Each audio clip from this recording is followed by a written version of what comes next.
사랑하는 성도님들 안녕하십니까? 오늘 히브리서 11장은 믿음으로 살았던 사람들의 기록입니다. 믿음으로 아벨은 더 나은 제사를 드렸고, 믿음으로 노아는 방주를 준비했고, 믿음으로 아브라함은 갈 바를 알지 못하고 나아갔습니다. 이것이 믿음의 세계입니다. 그런데 수많은 믿음 가운데 가장 먼저 경험해야 될 믿음이 있습니다. 그것 없이는 나머지 모든 믿음이 의미가 없는 것이죠. 그것은 바로 구원에 대한 믿음입니다. 에베소서 2장 8절과 9절은 이렇게 말합니다. 너희는 그 은혜에 의하여 믿음으로 말미암아 구원을 받았으니 이것은 너희에게서 난 것이 아니요 하나님의 선물이라. 행위에서 난 것이 아니니 이는 누구든지 자랑하지 못하게 함이라. 구원을 받았으니 라고 했습니다. 과거형이죠. 이미 받았다라는 것이죠. 그리고 이것은 내 노력으로 내 선행으로 얻는 것이 아닙니다. 하나님의 선물이죠. 로마서 3장 28절도 동일하게 말씀합니다. 사람이 의롭다 하심을 얻는 것은 율법의 행위에 있지 않고 오직 예수님을 믿음으로 됩니다. 내가 죽어야 하는데 예수님이 나를 대신하여 죽으셨습니다. 이것이 대속입니다. 대신 갚으심입니다.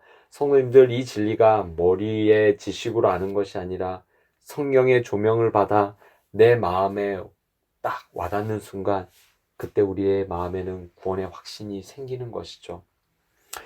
여기 한 사람을 소개해드리고자 합니다. 감리교의 창시자 요한 웨슬리입니다. 그는 목사의 아들로 태어나 어려서부터 예배와 설교를 들으며 자랐습니다. 옥스포드 대학에 입학하고 24살에 링컨 대학의 장학생으로 뽑혔습니다. 헬라어와 히브리어 원어로 성경을 읽고 가르칠 정도의 석학이었습니다. 옥스포드에서 신앙 소그룹을 만들어 꼬박꼬박 새벽에 일어나고 말씀을 읽고 경건에 힘썼습니다. 33살에 미국 선교사로서 자원해서 3년 동안 조지아주에서 선교 활동을 했습니다. 그런데 배를 타고 미국으로 가던 중 모라비아 교파의 스펜겐 메르크 목사를 만났습니다. 이 목사님이 만나자마자 여러 가지 질문을 했는데 그 중에 3가지 질문이 웨슬리의 마음에 메아리 쳤습니다. 그대는 하나님의 아들이 되었다라는 성경의 증거를 마음에 가졌는가?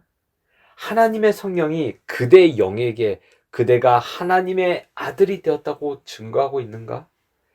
그대는 예수 그리스도가 그대를 구원하셨다라는 사실을 아는가? 네, 선교 활동 3년 내내 이 질문이 마음에 울림을 가져다 주었습니다. 난 이러한 증거가 없는데 내 믿음은 도대체 어디에 있는가? 3년여의 그 선교를 별 열매 없이 마치고 귀국하는 배 위에서 폭풍을 만났습니다. 배가 뒤집힐 것 같은 공포 가운데 웨슬리는 죄책감과 불안으로 떨고 있었습니다. 그런데 저 구석에 모라비아 평신도들이 함께 모여서 찬양하고 그 가운데서 기도하는 것입니다. 죽음의 그림자가 전혀 보이지 않았습니다. 완전히 편안한 상태로 죽으면 죽으리다 라고 하는 그 모습 속에 웨슬리가 충격을 받았습니다. 나는 그래도 목사인데 나는 지금 무엇인가? 그들의 믿음에 감동하는 동시에 자신의 그 민낯이 드러나게 되었던 것이죠. 드디어 36살 되던 해 어느 저녁 마지못해 한 집회에 참석하게 되었습니다. 설교자가 루터의 로마서 서문을 읽으며 설명하고 있었습니다. 예수 그리스도 안에 있는 믿음을 통하여 하나님께서 우리 마음에 일으키시는 변화를 설명하는 그 순간 웨슬리의 일기에 이렇게 기록되었습니다. 9시 15분쯤 하여 나는 내 마음이 이상하게 뜨거워짐을 느꼈다. 나는 구원을 위해 오직 그리스도 한 분만을 의지한다고 느꼈으며 그가 나의 구원을 위하여 죄를 없게 하시고 죄와 죽음의 법에서 구원하여 주셨다라는 확실한 증거를 받게 되었다. 이것이 웨슬리의 회심이었습니다. 36살 목사의 아들로 태어나 석학으로 공부하고 신앙 소그룹을 이끌고 선교사까지 갔던 그가 36살에 처음으로 구원의 확신을 얻게 되었던 것입니다. 회심하게 되었다라는 것이죠. 가장 중요한 것은 구원을 체험시키는 거구나. 그것이 바로 복음이구나. 그렇게 복음주의자가 되었습니다. 성도님들, 이 질문을 드립니다.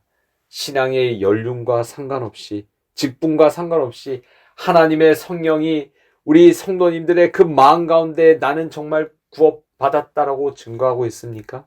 그런 확신을 가지고 살아가고 있습니까? 예수님이 지금 오시면 나 구원받을 수 있을까라는 의심이 있으면 아직 그것은 내 마음 가운데 뭔가 깨름직한 선행, 내 노력으로 구원받으려는 마음이 있지는 않으신가요? 정노의 계단에는 이렇게 말합니다. 많은 사람은 여기에서 실패하나니, 즉 저들은 예수께서 저희를 직접 또는 개인적으로 용서하신다는 것을 믿지 아니한다.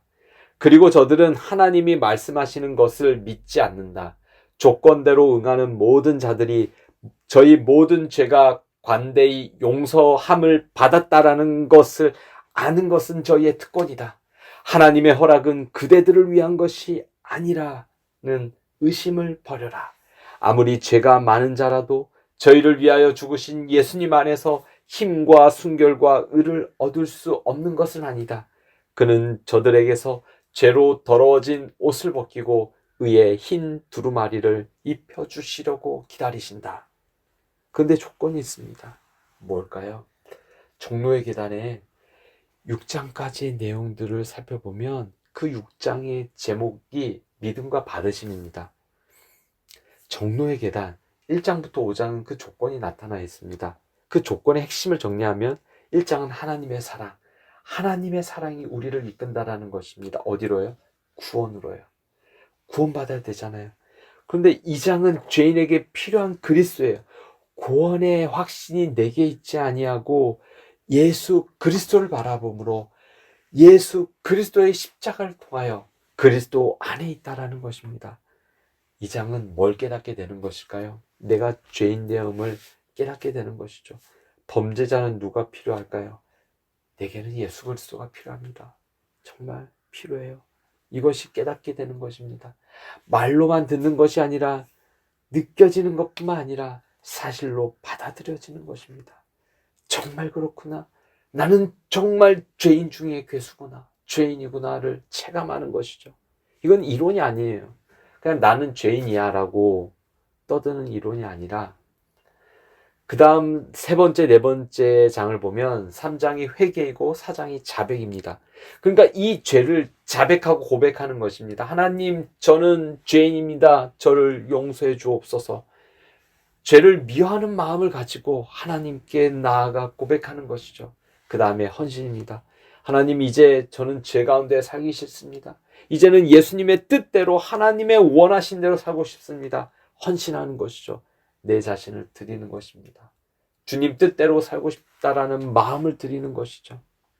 그래야 했을 때 죄인됨을 깨닫고 구주가 필요하고 회개와 자백과 헌신의 과정 속에서 우리는 정말 믿고 살아가게 되는 것입니다. 뭘 믿어야 돼요? 정말 나를 구원하셨구나. 이 죄사함은 다 내 것이구나 라고 믿게 되는 것입니다. 그것을 내 것으로 가져오는 것이 믿음입니다. 이것이 구원의 믿음입니다. 우리들에게는 너무나도 믿음이 부족하다. 나는 얼마나 간절한 마음으로 우리 신자들이 하나님께 대한 신앙을 갖도록 인도하려고 했던가.